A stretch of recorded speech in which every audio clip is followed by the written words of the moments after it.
Hi, good morning everyone. So I am Giselle S. Cayetano and today I'll be interviewing Lola Fe to talk about real life experiences and issues related to parenting. So thank you so much La for joining me in my interview.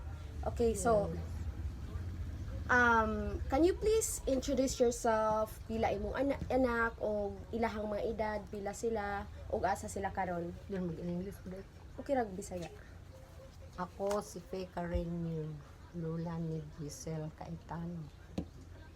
Akong anak 6 kabuok.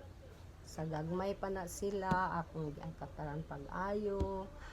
Ang tod nga niabot ang panahon nga igo na sila maka-eskwela, nang-eskwela sila, inabot nila sa balay. Ako silang i-briefing nga mao na inyong trabahoon, kay parang inikadagko ninyo, makabalo na mo sa inyong mga trabaho ug unsa, yung anak, hindi na mo magsalig og ginikanan, yung anak, yung sunod. Sunod, first question nimo la is unsa ang imong mga kasagarang pamaagi sa pagpadako sa imong mga anak gikan sa gagmay pa sila? Akong pamaagi sa pagpadako sa akong mga anak sa gagmay pa sila nga akong gitrain, ako ginang gitrain ang akong mga anak sa kuan primero kanang pang Ginoo nga magbaton guna sila kahadlok sa Ginoo nga every Sunday manimbami nga ako na silang i-train sa pag-abot sa Sunday kay dili man pwede nga basta Sunday dili man may magtrabaho, di may mag-work din. Ako na silang tunan para sa eskwelahan, ilang mga subject sa eskwelahan. Ako silang gigayran, nga pagkahuman, kuha na sila sa ilang mga assignments, sa ilang trabaho. Okay, thank you la. So next question is unsa ang imong gibuhat aron masiguro nga ang imong pamilya malig-on og magkahiusa? So unsa ang imong mga gipangbuhat para ma-remain nimo ang strong relationship sa imong family, sa imong mga anak, together sa imong husband, nimo o nila tanang magsuon?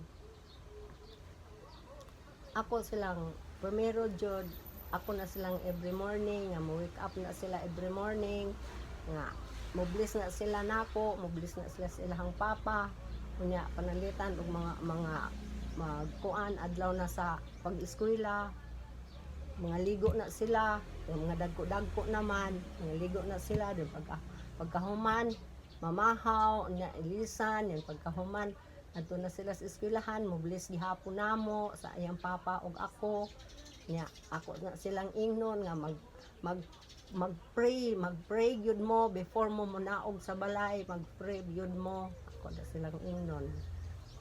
Thank you la. So last question. Unsa ang labing nalipay ka nga nahitabo sa imong kinabuhi isip ginikanan? So unsa ang mga paghitabo sa imong kinabuhi nga nalipay ka sa imong mga anak?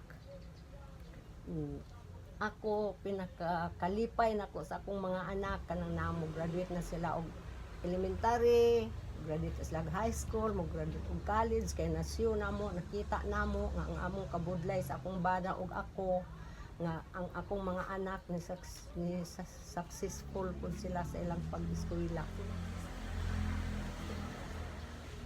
Kinala?